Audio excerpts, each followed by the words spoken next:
And we are live for the Six Nuts podcast. Welcome, everybody. I am your host, Dave, joined as always by Jordan, Angus, and Paul Bourgon. Gentlemen, before we get to your salutations, I got to remind everybody, shameless plug as always, if you're watching, we are live.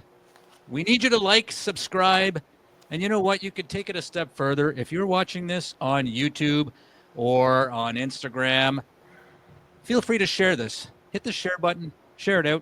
Spread it to as many people as possible because we have an amazing special guest that we're going to bring on in a minute. This is unbelievable, man. We are six nuts, three comedians, but this person does not have nuts, as far as I can tell. Anyway, Jordan, Paul, episode 45 live. How are you, gentlemen? Pumped. Great. Pumped. Great, pumped. Yeah. I like one-word answers. A podcast with one-word answers is fabulous. I think you guys know why I'm pumped, okay? This is the first Hold My Beer episode since January, so I'm ready to go. I'm ready to smash one back. That's right. Nice. So, we got a great show lined up. We're going to be doing Hold My Beer, as always. We are going to be doing Bits That Bite, which is some content that we're going to present, which is new, never been tried on stage, because we are comedians, always writing new jokes, and we're going to see if these bits actually do bite the big one. So you know what? We got a guest in the green room, man. I think this is our biggest fan, or maybe our top two for sure. Top two. If you discount my mother, she's top three. 100% top three. Do you guys want to say anything about her before we bring her on? I'm pumped to have her on, actually. Like it's I think it's a long time coming. So that's all I'm going to say right now. I'm pumped. That's all you're going to say. Paul, you got anything to say? Same thing. She was so excited to come on, and that's always a good thing. It is a good thing. And before I bring her on, I'll do it in a second. When she connected online before we actually went live, she's like so excited and like, I'm so pumped to be here and I can't wait to go. And I'm like, oh my God, you're making me nervous here because like, I'm not used to this. Like most people are like, all right, I'll come on your podcast. Just tell me when. Yeah. Anyway, so that's refreshing. Anyway, without further ado, local comedian. I've seen her several times. She's very, very funny. Please put your hands together for the great Christine Loomans. Christine, how are you? I'm so excited to be here. That's so cool. I do think I'm one of your number one fans. I think I'm probably tied with the great Max Elliott Slade, the local comedian. I think me and Max are like the top number one fans of you. Wow. Okay, well, you know what? This show is all about us. It's not about you. So, like, give us like the top three things you like about the show, and don't be bashful. Okay, my top three things are Paul, and Paul. Oh, Paul! Whoa! Paul is my favorite part of this show for sure. But I think that you guys all work in such a good dynamic. Like, I think that, like, awesome. Dave, you seem to have so much structure to the show, and you're very, like, navigate. And I love that there's, like, different segments and different outlines and a plan. And but I just always feel like Paul's there to riff, and he's just having fun. And Jordan's amazing, too. Everything. Oh, and my other favorite part is that you wear these sunglasses. And so we can see what's on your screen sometimes. And that's always really funny. You got like 4 or 5 different porno threads up. Yeah, exactly. Yeah. Oh my God, I better close those windows, man.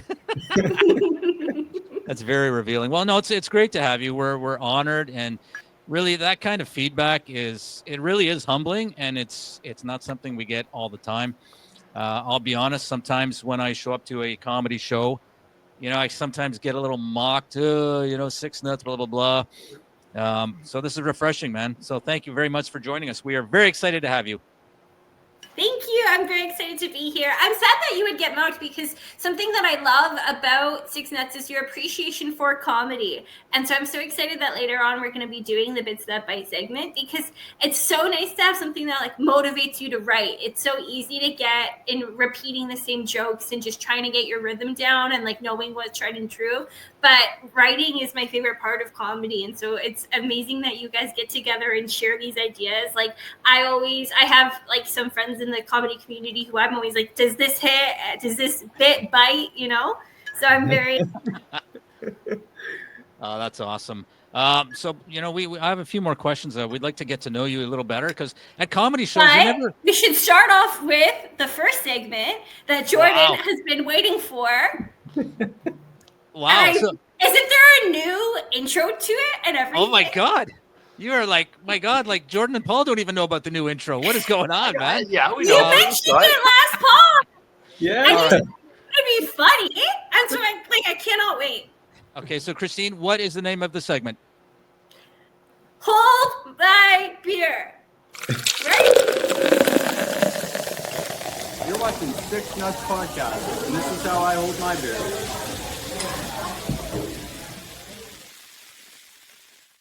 Ah, yes. Hold my beer. Thank you to That Aiden was in that funny. new intro. We know where he likes to hold his beer. So Hold My Beer, a segment there where we go around the virtual room and everybody introduces their beverage of choice for this episode. So, Christine, do us the honors as the guest. Share with us the beverage of choice for this episode. I was so excited about this segment. I had this plan to go to Corner Peach in Chinatown. I live pretty close to it. They have a really good selection of like local beers and ciders, but they were closed today. So then I had to just go in Chinatown so I just have a boring Sapporo because I needed to have a beer. But oh my God. I do have a bottle opener that I got from Abs. It was like one of nice. the performers who had a little station set up. So at least I have something exciting to drink, but it's just a classic Sapporo today. Sapporo. Sounds to me like love Sapporo, Japantown. Yeah. I live in Chinatown. So Very nice. So Sapporo. So give it a big swig and then give us a rating. 10 out of 10, boys. 10 out of 10. Oh, that deserves a round. I know that Paul likes to do like an 8.60, but nah. I vary. You know, it could be a 1, it could be a 10. You never know. I love Sapporo. It is genuinely one of my favorite beers. It's so good. So I'm jealous right now, Christine. Very jealous. Well, what are you drinking? Well, okay. Well, hey, you know what? You should host the show, man. You're pretty good. You're keeping the show flowing, man. I love it. All right. I am doing a Brewdog Clockwork AF. I don't know what the AF stands for, but fill it in. It's a hoppy tangerine. So Brewdog, I don't think I'm going to like it because I don't like fruity beers, but it's the first one I grabbed. So here we go.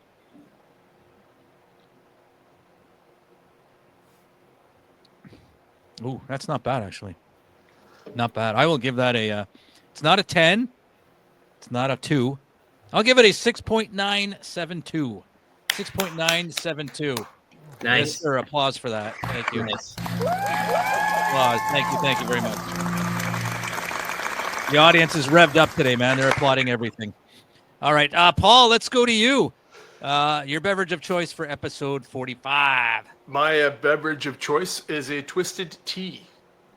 Oh, very nice. Not a beer at all. Twisted tea. Yeah. Very nice. I love these things. Like I've told you guys before, I'm not like when you're eating food, I can't drink beer when I'm eating food. You know, it just doesn't go well. Not even pizza? With nothing. Yeah, like I Really? just can't stand drinking beer and eating food. And as far as being able to drink and eat, this is the way to go. Twisted tea. So. Yes, Yeah. sir. I don't know. Have I had twisted tea before? Not that I know of. I don't think so. I don't think on the podcast. We'll have to check the You're records. usually a big rig guy. That's true. He is a big rig guy. Get off my back, guys. Get off my back. I give it an 8.55. Oh, 8.55. Very good. That's great. 8.55 for the Twisted Tea. I'm excited. I'm excited for Jordan. Yeah. All right. Well, you know what? Sadly, we are out of time. So Oh, fuck off. we're going to have to move on. Let's move on to our next segment. No, I'm just kidding. See, Jordan just came through a dry January. So we're recording this. We're live because it's February. We're live. Duh. All right. So Jordan is chomping at the bit.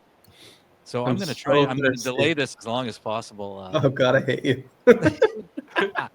All right, Jordan. Over to you, Jordan. What are you drinking? It's nothing exciting. I don't have any fancy ass beer, but I have an American beer in honor of the terrorists that we're going to be suffering through. Yes. I got a Michelob Ultra, and I'm not wasting time. Sorry, guys. This could be a 0, and he would be happy. Chug. Yeah, chug it, man. Chug. Let's go. Oh boy. Was that your first? It's February 2nd. Like, Definitely did you not. wait? I waited for today. No way. Really? Yes. Wow. I had a non-alcoholic last night, so. Wow. It's a big reveal Jordan. on the pod. Good on you. I'm proud impressed. of you. I'm Good on you. gonna take one of these because We're all proud of you, Jordan. We're all proud of you. So you need to give us a rating. Because it's my first beer back, I have to go 11 out of 10. Sorry, but yeah. 11 out of 10. That's the first 11 ever on this show. Outstanding. Nicely done. All right. Well, that brings a end to the second ever live episode of, what is it called, Christine? Big step. Nope. It's called Hold My Beer. Hold My Beer. You're watching Six Nuts Podcast, and this is how I hold my beer.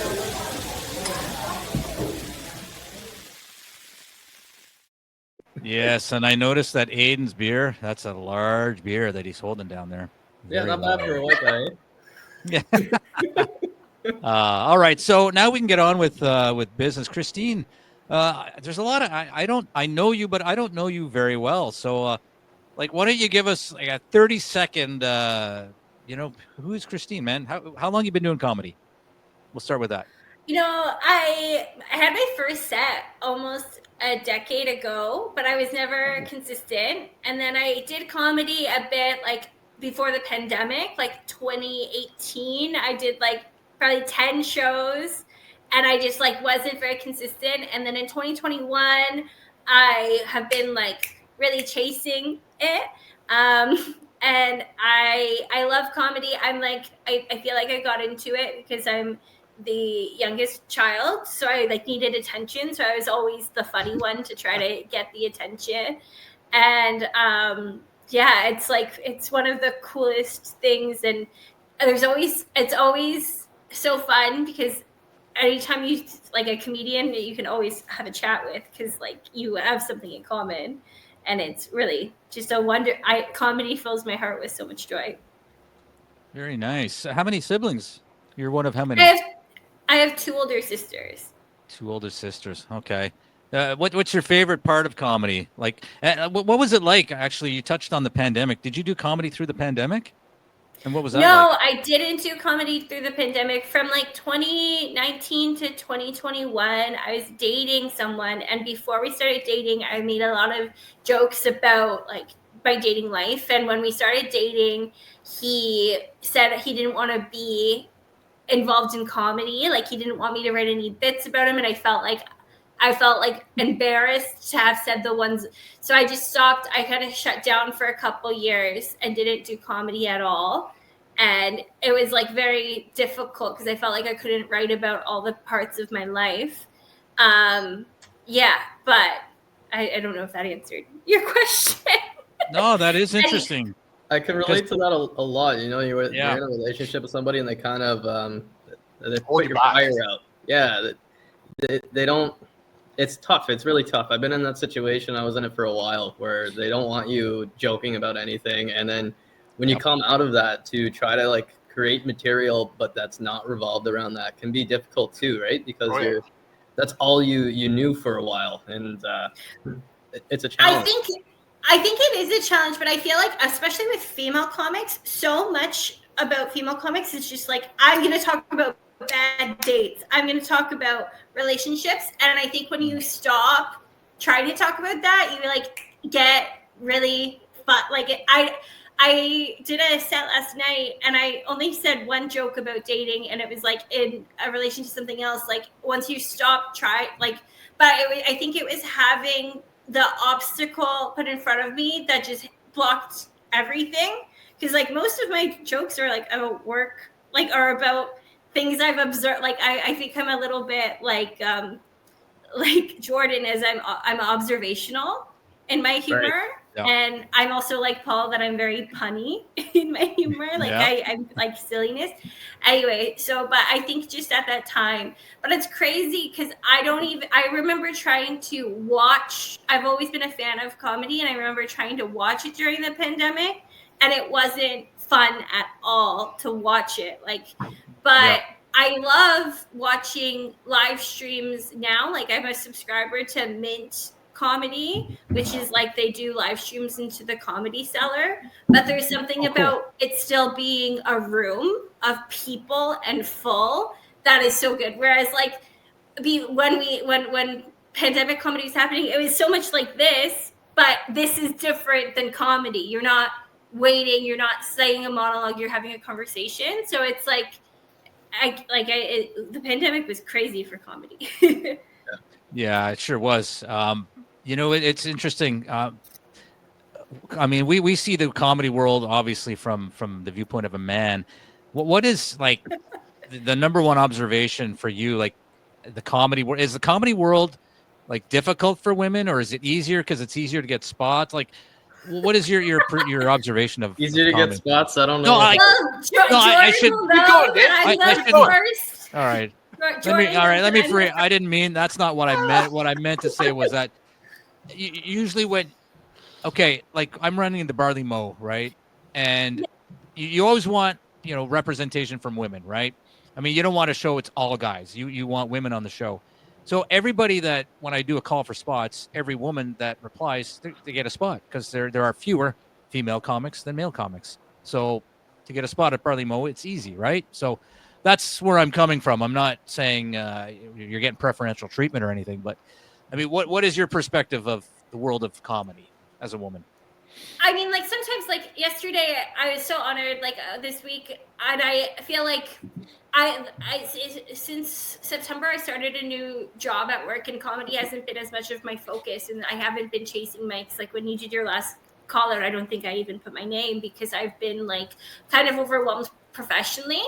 Anyways, and then this week I got a message from Nick, the owner of Laugh Lounge, offering me an opening spot on a weekend. And I felt like, nice. Oh, I'm only getting this because I'm a girl, because I haven't been doing mics. Like I'm not prepped for it. Like it made me feel like I had that feeling like, oh, I must just need to be a woman on the show. But then when I have that self-deprecating thought, I go like, well, isn't that kind of neat? Like, isn't that cool that I got this opportunity and someone else thinks I'm qualified enough to handle it? So let's just crush it. And like, I just decided to like dress up as cute as I could and feel as confident as I could in myself, even though I felt like when I tell my jokes, I'm going to have some ums and some bums, like, because I haven't been reciting them or practicing as much, because I haven't been like going to every mic anymore. But as an audience member, I am stoked when there's a girl on, right? I'm not going to the bar. I'm so excited because 50% of your audience is women and only one female comic is on the show. And I feel like I've messaged Jordan before, if I've noticed, I'm like, there's no woman on this lineup, because it makes me sad. But then I sent Jordan a message like, oh, I just think, but there was a show that I would never want to perform on, because it was a roasting show. Like, and I can't handle being roasted. I love writing roasts. I'm a bitch. I love to like, I am. And I'll like send, like, sometimes like my friend Nancy is an amazing roaster, and sometimes I'll send her roast ideas and then I watch her roast. And if like there's just this smidgen of what I said in it, I'm like we did it, even though it's not really me at all. But it's so fun but I can't handle like if someone at work tells me I'm messy, I start to cry. Like I can't handle like any criticism at all. So it's like I'm not someone who could participate in a show like that, but I was still like, where are the girls? Because there should be, like, as an audience member, you want them as a female. Like, it's date night. Like, where is the other half? Then you're another subject of this. Like, Paul and I always cross paths at abs. Like, we, for a while, we're on the same, like, Wednesday. We were both getting on the same Wednesdays. And I've gotten such strange feedback from Jason, and I know so many other women who have got feedback from Jason that you have to, like, would a man ever get this feedback? Like, people were getting told that their shirts should be higher cut or lower cut, and like things like that. And just like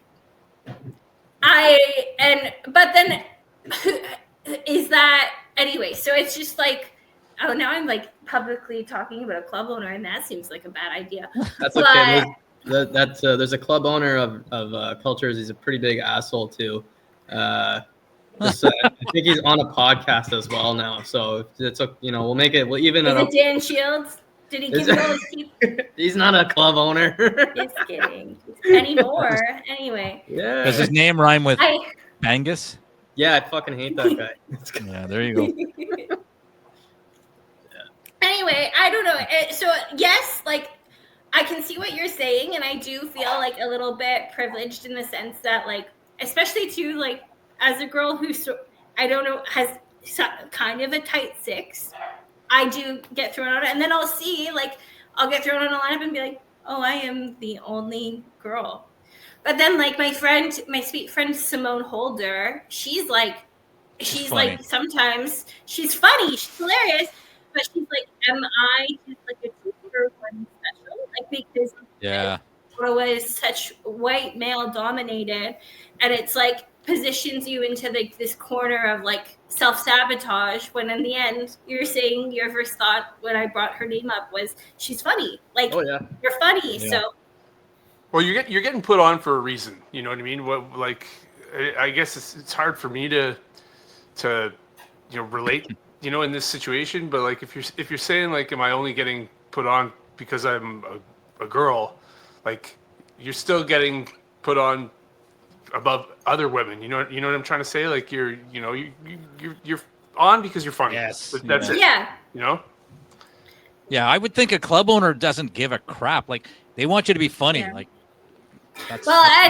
you say, like, sometimes, like, I've been on NTS's at Yucks with Jordan, and I know that a club owner doesn't give a crap, because I make those lineups shorter. Like, make it easier to want to come back. Have have a solid, like, comic who's seasoned open the show, be the bullet, like, cushion names that you've never seen before, like, be less generous with giving spots, or create sort of like, it sucks to have like a bringer mentality, but to have a show with 20 acts that, like, I remember once, like, you performed and your sweet girlfriend Monica came up to me and she was like, I'm so sorry, I can't stay. Like, she was so sorry that she couldn't see me, because, like, it was like 9:30. Like, it's like, we've been there for 3 hours. I actually stopped emailing Yucks for the 15th just because I hated watching the show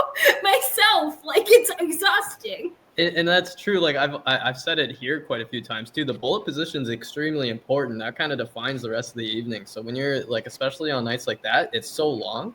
You want to hit it right out the gate. You want to have a decent lineup. And I understand you need bringers in. That's kind of business-wise. That's how you keep your lights on.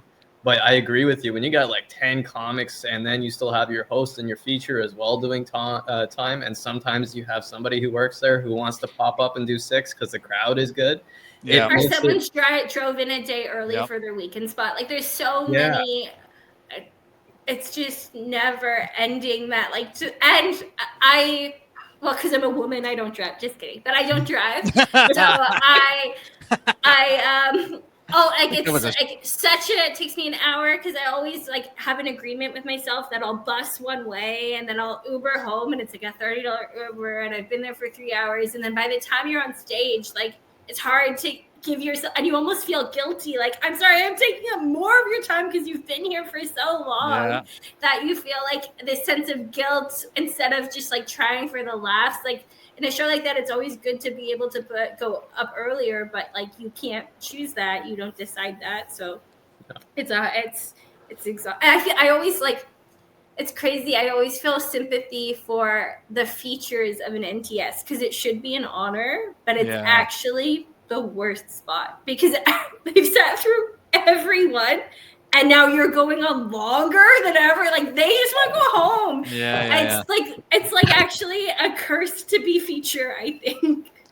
Yeah, it can be. Like you said, it's a long night, right? Like I was lucky the night I featured at Yucks. I had most of the audience were there because of me, right? So they were there to see me, and I think everybody on that night kind of hit it out of the park. Like even people I had never met before, you know, you get those. This is the first time they're doing it, and thank goodness they didn't bomb. You know, like everybody found something that night to find funny. But I can only imagine. Like there was one time I was there and Steve Love was featuring, and we were all tired. It must have been like 13 comics who had gone up. Holy cow. It was a lot. And he's tired at that point. You know, I'm sure he's got a Monday to Friday job. He's got to be at work the next morning. But, you know, you never know. And at that point, you're just like, okay, well, I'm going to try to get through this and hopefully cut it down to 12, maybe 10 minutes so we can all get the fuck out of here. It makes it kind of rough. It's rough because also, like, this is something I'm trying to find. Like, I'd love to start. And I think that it's so hard to have a show that has 15 to 20 minute spots. Like you never get to practice. So then when you hopefully get those opportunities to be an opener at a club or a middle at a club, you're not prepared for it because we always have these. And then you get to finally do a 20-minute spot somewhere, and it's like, the audience is burnt out. You don't actually know. You feel bad doing your full 20 minutes. It's a hard line. Like it's a hard thing to, and it's never the same to just practice in the mirror. You'll never know the same. Like it's not the same at all. Like to do comedy, you have to just fucking do it. And anyway. Like Paul and I have had this discussion offline, 6 minutes, like, okay, great. 6 minutes is 6 minutes. But like Paul has a story. I'm not going to tell it, you know, I'll let Paul talk about it, but he's got a story that can go like 20 minutes, right? If you include everything, right, Paul, that's sort of what I've found about, you know, like the open mics or, you know, when you're doing those kind of pro-am nights where like you only have 6-7 minutes, you got to really structure what your material is. Like you got to structure it properly, right? And I'm really, you know, left, right, middle, kind of like out of nowhere humor. So, I mean, if I had 20 minutes, I could elaborate on each of those. You know what I mean? So it's not really like I'm doing more material, which I could, but you know what I mean? I could. You're explaining your joke more thoroughly. You're adding more detail. But I do if I have a story that I'm going to tell. Yeah, like if I have a certain amount of time, you know, like I got to really gauge, you know, where I put the story in, right? If that means cutting out a couple so that I could get the full story in, you know? So yeah, it's true. It really is a, you know, a fine line. I find that like very brave because for me, I could never take a walk. Like I'm scared to take a walk more than like 3 beats because if I were to tell a whole story, I would like worry that the payoff isn't there. Like, and I always think about having like, I should write this out and then make it like David Haddad is a great example of someone who can take a story and then line by line, there is a joke. And you're like, we've went on this whole walk. But for me, I find now when I'm writing, it's always like my new joke that I'll do at Bits and Bites, it can be saved by something I've already established as good. So it's like every time I'm writing, I'm just like, it's a new da-da-da-da. It's never like a story because I don't. But then and I know you guys don't always love this venue, and I definitely don't. But Meow is a place where you can do a storytelling. I love that. Yeah. I was just there. On Thursday. Yeah. Beautiful. Yeah.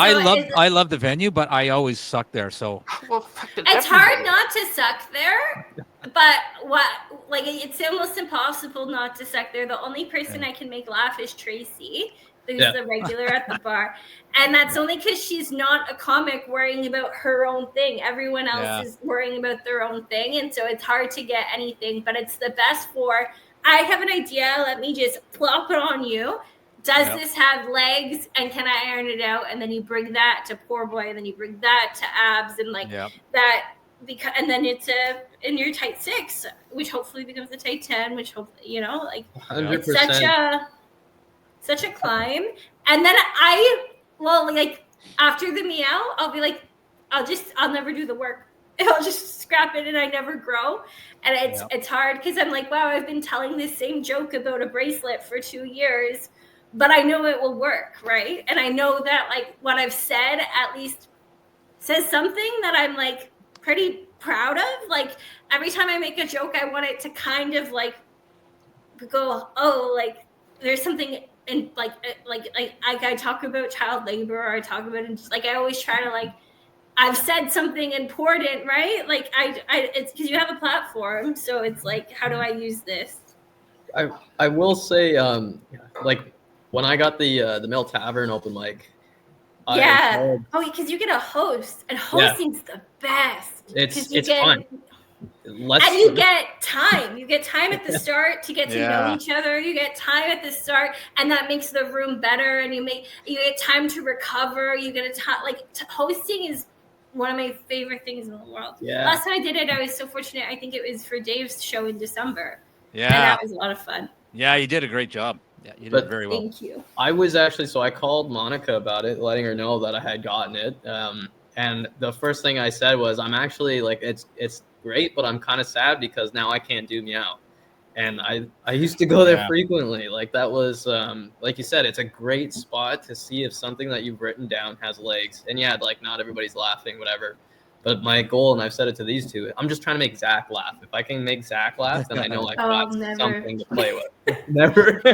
I'll never make Zach laugh ever, but that's okay. I'll make other people laugh. I just make Dave laugh. So you got Tracy, right? And even Steph. If you can get Steph going, like, and if you can crack Larry, like. If anyone could crack Larry, I think they deserve a shot of hot sauce. Yeah. Exactly. Yeah. Hot sauce. What's your? Okay, I have a question. Yeah, go ahead. Go for it. Paul, what is your job? Because I know that Dave works for the government, and I think, Jordan, you're in construction? Yep. Paul, what do you do? I do a stand-up comedy. That's beautiful. Yeah. That's amazing. Yeah, that's what I do. Okay. And awesome. It's not as lucrative as I had hoped, but well, you can afford a haircut. I can't. Yeah. But I used to have a job, and I some shit went on, and I kind of was like, it sort of had to make a decision, right? And I honestly, I would take. I've said this before to people, like a lot of people are in jobs, or they're in they're doing stuff within their life that they're not supposed to be doing, and it like you were talking about your ex-boyfriend, like it could really be a hindrance, you know what I mean? It could really take away from, what you should be doing, and I just, like, I've always wanted to do comedy. It's something I've always, been, had my heart set on, and I see you, and I've noticed you really have a wonderful community around you. I got to go to your Valentine's Day show that you organized at the Speakeasy, and everyone knew you. I've been at Abs before, and everyone's known you. So you have such a big heart, and you have such a force around people that we barely met, and I've observed this. I'm people love Paul. You're a wonderful person, and I think if you're really, yeah, absolutely. Well, it's nice to hear. It's thank you very much for saying that. I appreciate it. Sometimes I don't think that's the case, right? But I do try to bring people out, especially when we're going to, Absolute or whatever. And I find that, you know, like as the years sort of pass, it gets a little bit more difficult to like call out that favor, like, hey man, come out to a show, you know. But thankfully, I got a wider group of friends, right? Like I'm an Ottawa guy, right? So I like born and raised here, so I kind of, you know, I kind of have that luxury, right? But thank you for saying that, Christine. I appreciate it.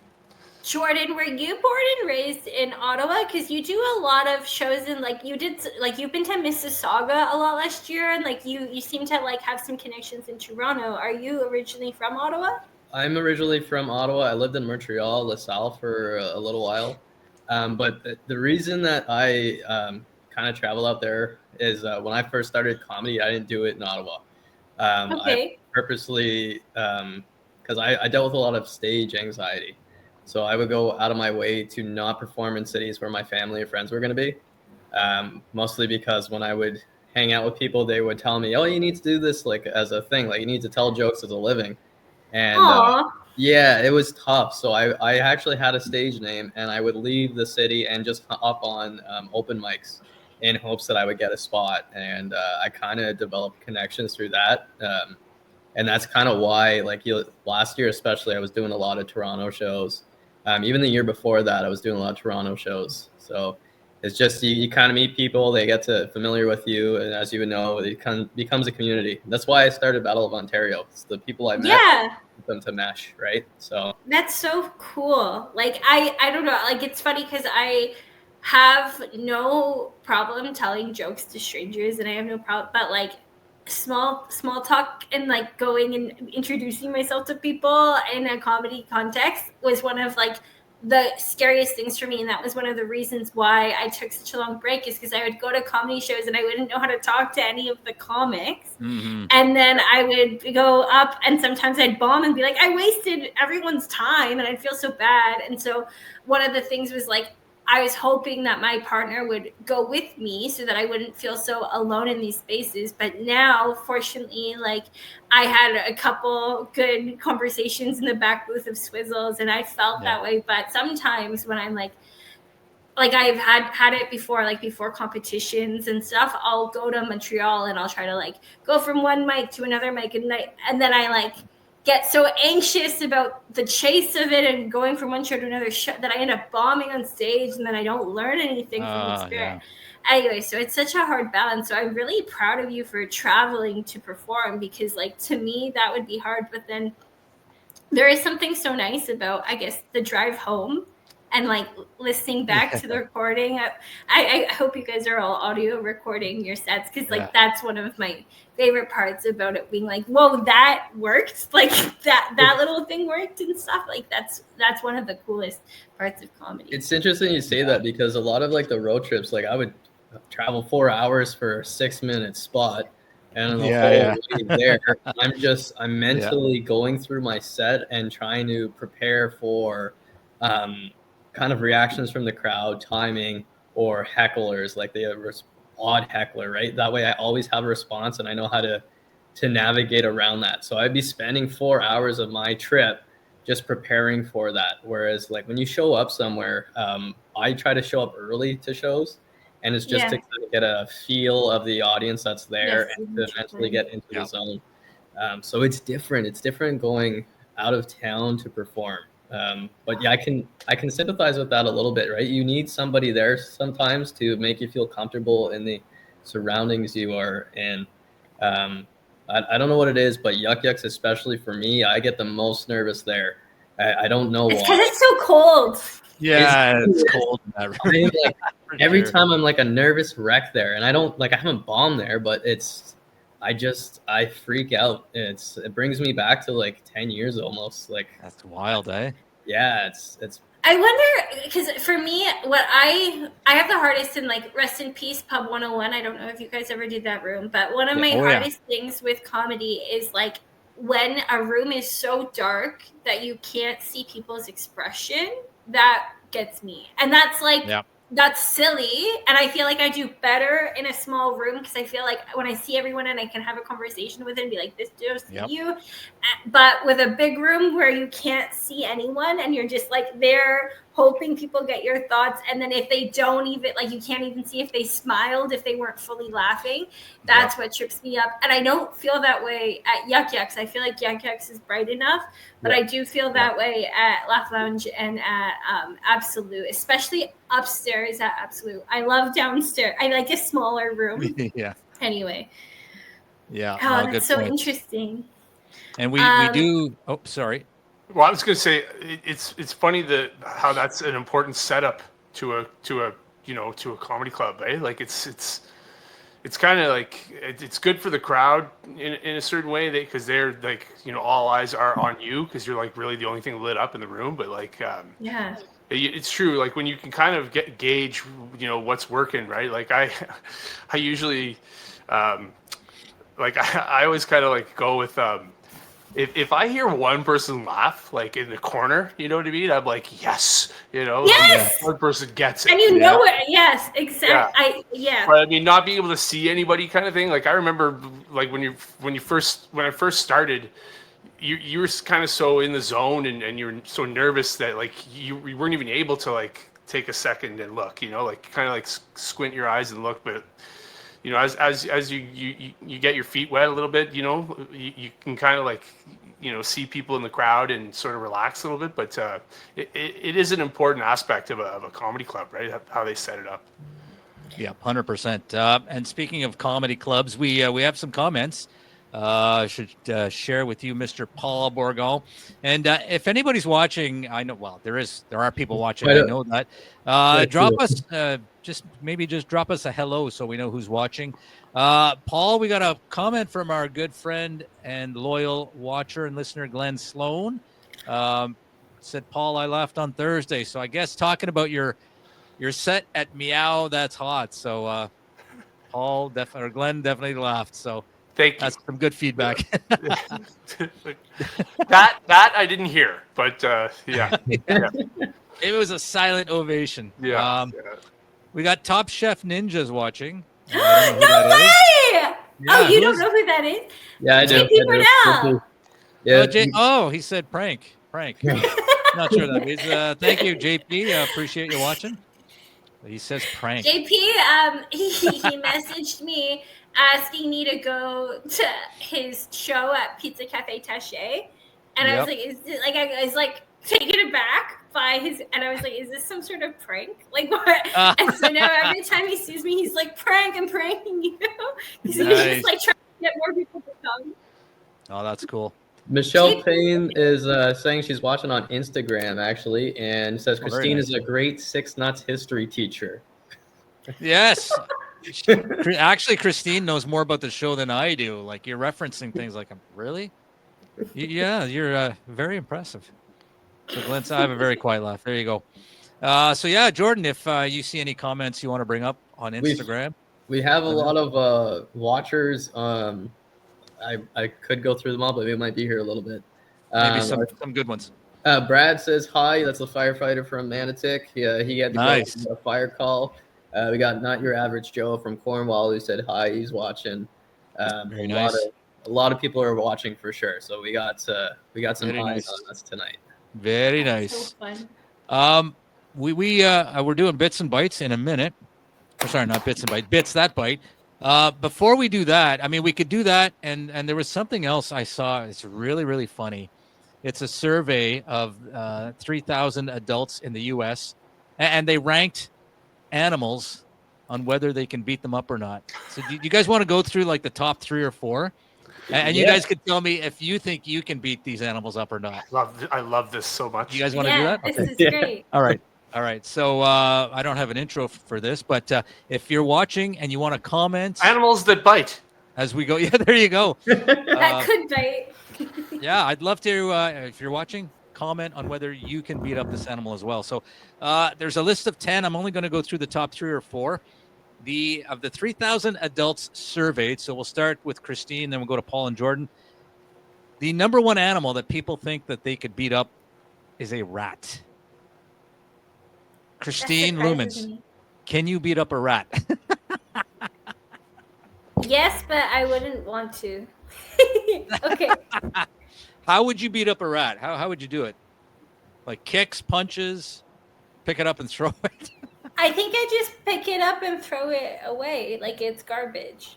You know, like I just like throw it. I live in it, but I live in an apartment, so I just throw it down the garbage chute. I think, and let someone else. Wow. Okay. Who? Paul, can you beat up a rat? 100%. 100%.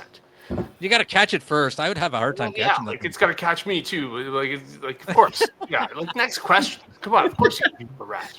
Well, Get to the good stuff. Come on. Like yeah. You know. I'm assuming the rat is not interested in fighting you back.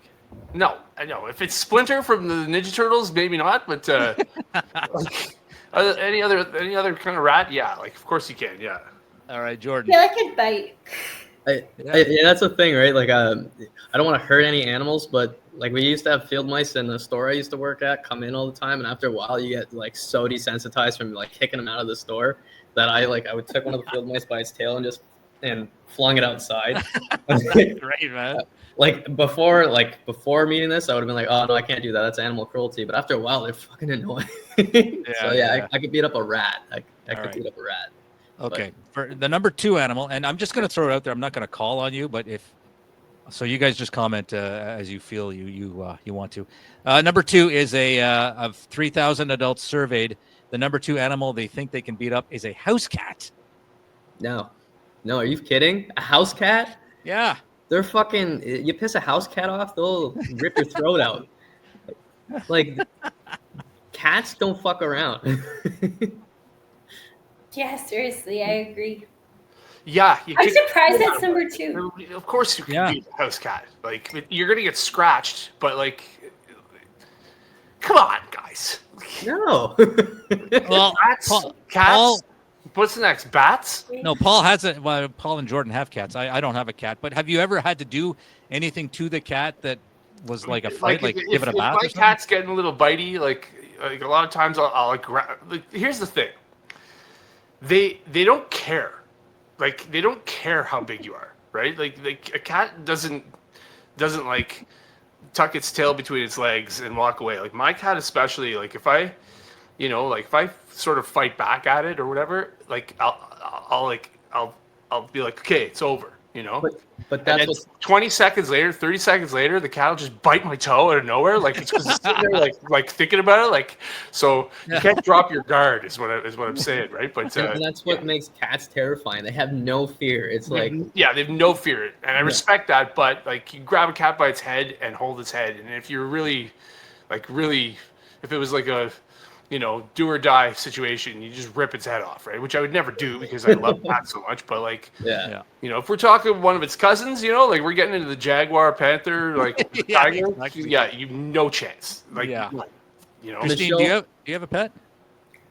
No, I grew up with dogs, and I've always wanted a dog, but I don't have a pet. One day, hopefully, I'll have my own dog. All right, Jordan, you were going to say something. Christine says she'd be too worried about diseases, so I'm going to guess that's about the rat. So 100%, I'd be worried about diseases too. But Michelle probably could beat up a cat because she's a cat mom, cats could kill you. The whole house could kill you. If a cat scratches you deep enough and you get like a infection into your bloodstream, they could screw you right the hell up, right? And I think it could psychotically torture you, and it would lock you in the bathroom, and you have no control. Exactly, lock you in, throw away the key, take over the house. All right, number 3. This is a weird one. Goose. Which because to me, I can't. My first thought was, I could take on a bunny. I could easily take on a rabbit. Yeah, how come Bunny's not here? That's a great point. A goose. I've heard a goose could break your arm. Like if they get a hold of your arm, a goose could kill me. A goose would destroy my life.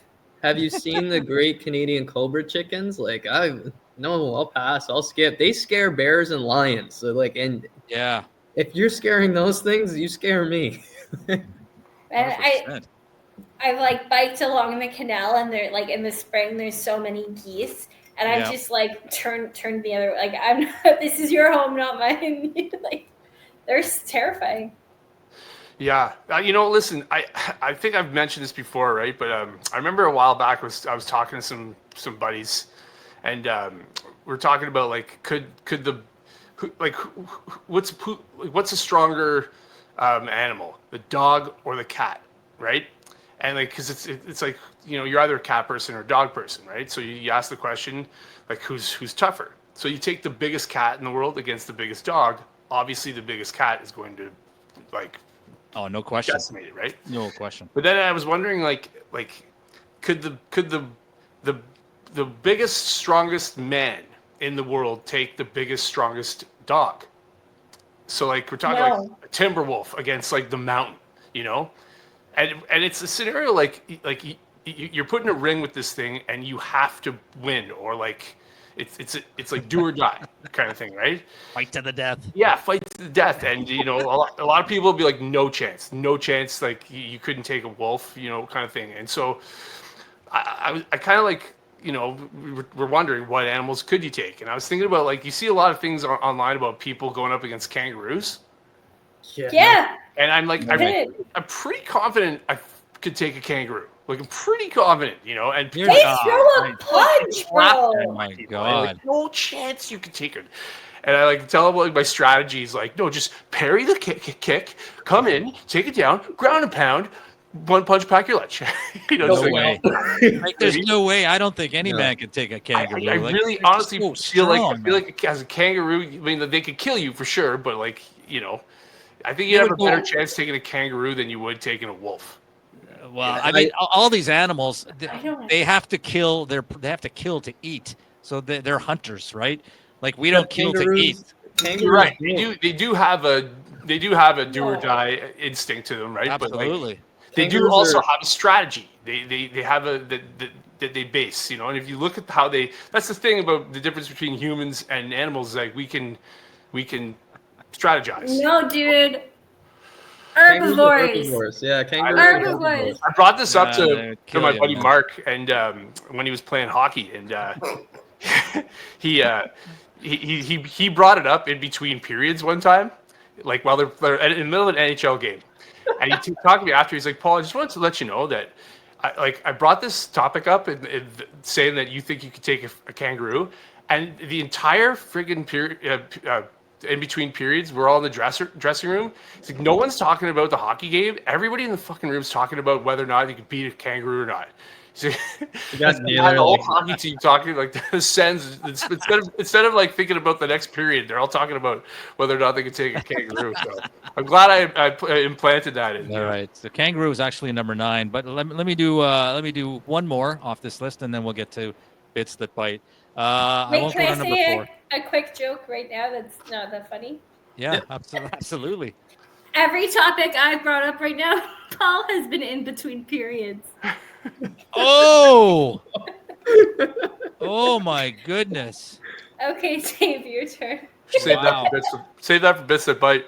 Wow, that's a good one, man.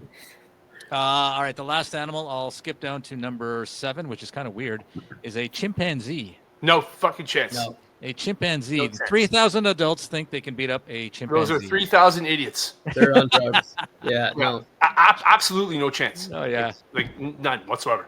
Yeah. How would you beat up a chimpanzee? There's no way. You wouldn't. They destroy you. They're psycho. This list is so confusing. They rip your face off. Like, no chance. Why is it goldfish fucking number 1? Like, I could kill a goldfish in 7 days easily, and it's just my negligence. Depending on what kind of tackle you're using, eh? Yeah, exactly. Well, I'll just finish off the list, and then we'll go to bits to bite. There was number 5 was eagle. Number 6 was large dog. Number 7, chimpanzee. Number 8, king cobra. Number 9, kangaroo. And number 10, wolf. So I don't know. Wherever they found these adults to answer this survey, I think they're delusional. Anyway, let's get to bits that bite. Here we go.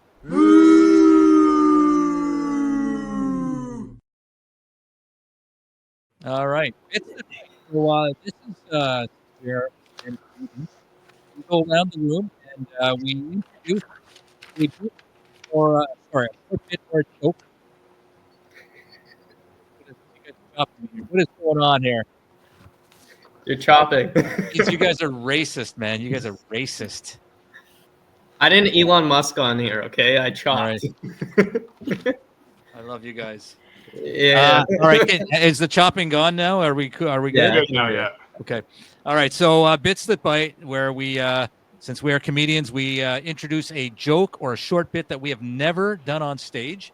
And again, if you're watching, we'd love to hear your comment on, hey, man, you think it's a 10? You think it sucks? You think it's good? Whatever.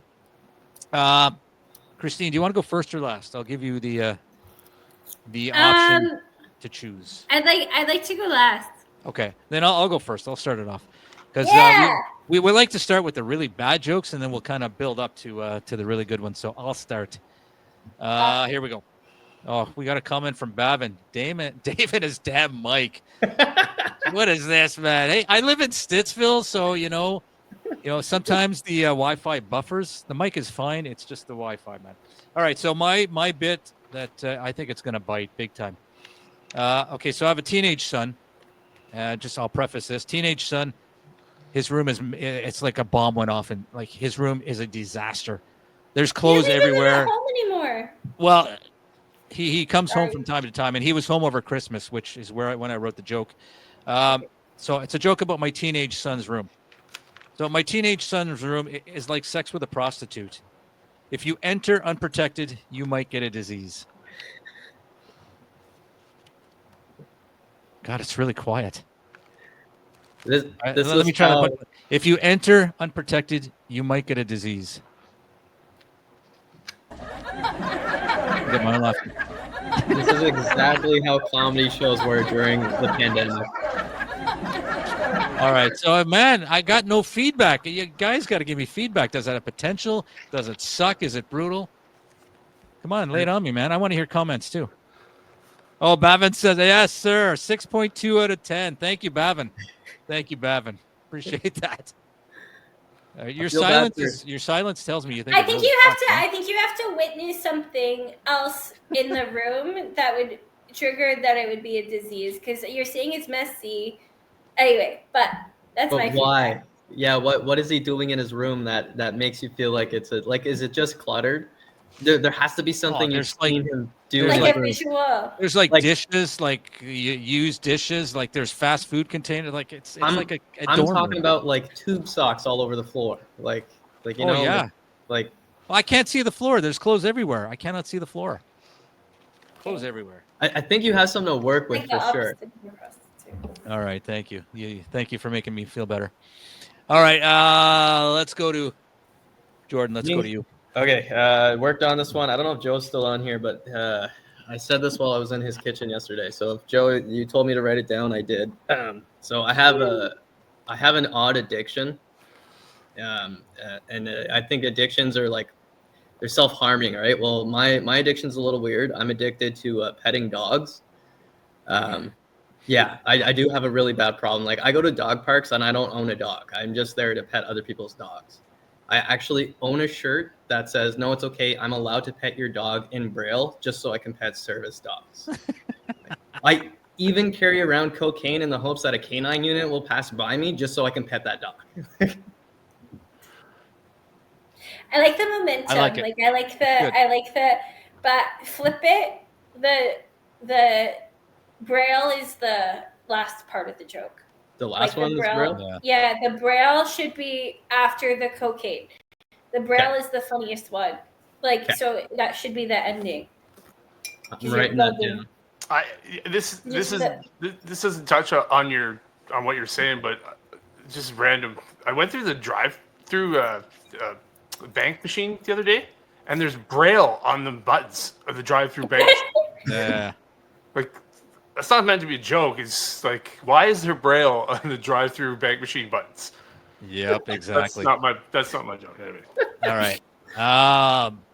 Jordan, is Instagram still up and running? Yeah. Okay, so I just got to notice that it's cut off. Instagram is still running. I don't know if we ran. Oh yeah. Okay, mine is still running. 6 Nuts for some reason is frozen. Okay. But I can't do anything about that right now. All right. Well, Glenn Sloan could also be said of Swizzles. And Mr. Dazed said, greetings from Cornwall. Mr. Dazed, who are you? Is that Joe? That's not Joe. I don't know. Joe, I think, was watching on Instagram. He might be on YouTube now. I don't know. All right. Mr. Dazed, just tell us who you are, if you want. You don't have to. And Bavin said standard buttons for all machines, cheaper than to change it. Yeah, good point. I Oh, don't think it's Matt J, that it's Mr. been Days. changed. I just think it's Matt Johnson, fascinating. thanks for watching. Appreciate that. All right, let's get to Paul. Paul, your bit that bites. So I took karate. I took karate when I was young. Okay, and it was very, very disciplined, very intense, very traditional. You could say it was old dojo. Could you repeat that? No, old school. It was old school. It was old dojo. Yeah, That was Yeah. funny. That was funny. It's why I saved it for this. All right. We had Glenn. I think Glenn said for blind drivers, obviously, duh. Obviously, talking about the ATMs with Braille. Blind drivers. We got a lot of them in Ottawa. We do. All right. We do. All right, Christine, let's get to you. Your bit that bites. Okay, all right. So I got in an Uber, and the Uber driver was from Africa, and he told me that the Nile River is overflowing. And I got like confused. Like, haven't they just heard of beavers? Couldn't Canada just give a damn? I like that. I like that. It's good. That's I good. think it's Yeah. funny. I think it's funny. They're supposed to bite, Christine. They're not supposed to be good. Okay. Sorry, I'm so funny. No, that's really good.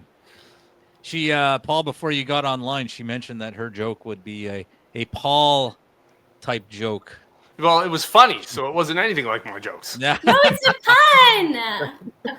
You said Christine, you said you had more than one. Are you? Well, do I you have wanna one share that I with me? thought that Jordan might like. It's Let's hear it. okay. It's a Let's little. hear It's edgy. I like edgy. Okay. Low key, I think white people love to order Negronis because it's the closest they can get to saying it. I love that. That's Yes, funny. that is funny. That is funny. That is hilarious. That joke does not bite at all. That's a good No, one. that's good. I like that one. I hope you Evan use that likes it. one. Matt Johnson said denial is not just a river in Egypt. There you go. Classic Matt J. Matt Johnson. We love Matt Johnson. We love him because he's in Cornwall and we love walls. All right.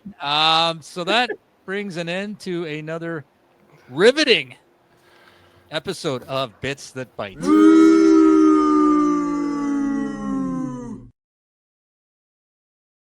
Yes, as the producer, I will say that Christine definitely won that one. So congratulations, Christine. What does she win, Jordan? Jordan, what does she win? You win free tickets to the next Six Nuts live show at the Barley Mow on February 12th. Get out. Yeah. So you and a friend is can it? come and Woo! Is it the one where, like, which Barley Mow? The Barley one Mow on. Nova. Yep. Nice. That's Wow. so cool. That's Congratulations. very exciting. Thank you. I was That's like, awesome. we have a prize? Oh, wait, yeah. Yes, sir. Yes. All right. And So we everyone got. watching, you should go. I might be there. Right. I just won tickets. Go buy yours now. There you go. We Nice got plug. one final thing to do. It's called Final Thoughts.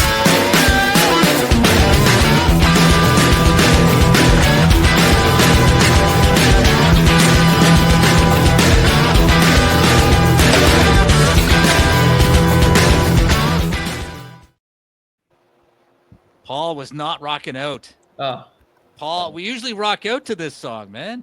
It's all right. Final I thoughts.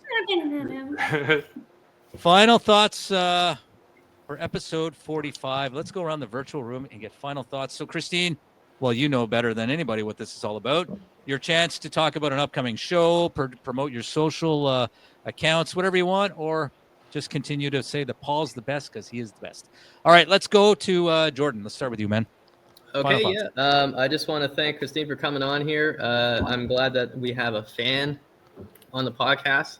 The Yes. first woman on the podcast, very pro woman. Yes. So thank you, Christine. I would love to have you back on here again. And finding out that there's other Six Nuts fans from you has actually been awesome to hear.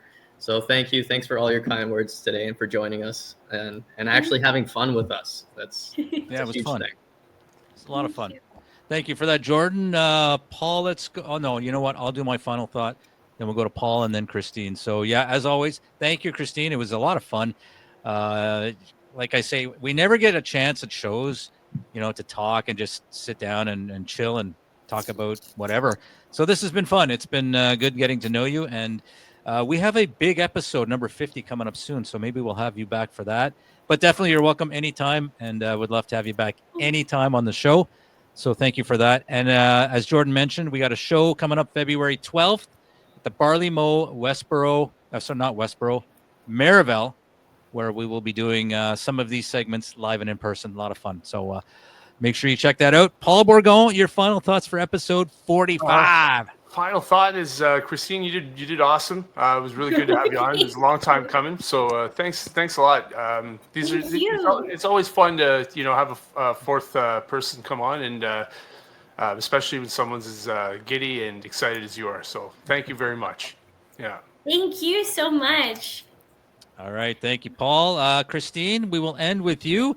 The floor is yours to pretty much share whatever you want. Your socials, new upcoming shows. The floor is yours. My next upcoming show, like the thing I'm most excited for, I'm producing and I'm hosting a little variety show. So it's kind of neat. It's called Heartbroken. It's going to have Jake Daly and Melanie Page performing comedy. And then at Meow, on Tuesdays they do music. And one of my favorite local musicians, his name's Jordy Jepson. He sounds like Lou Reed. So he's going to do a music set, and then it's going to be like a DJ night. It's day after Valentine's Day, and everyone's going to be like, very heartbroken. It's going to be fun. So tickets for that are available at aninascafe.ca. And then my last thought is special shout out to Ralph and Ralphie Nut. Thank you guys so much. And also, I'll see you soon, Max Elliott Slade. Beautiful. Well, thank you so much. And to the millions watching around the globe, thank you for watching. Again, thank you, Christine. Thank you, Paul. Thank you, Jordan. And appreciate all the comments. And we look forward to seeing you all next time.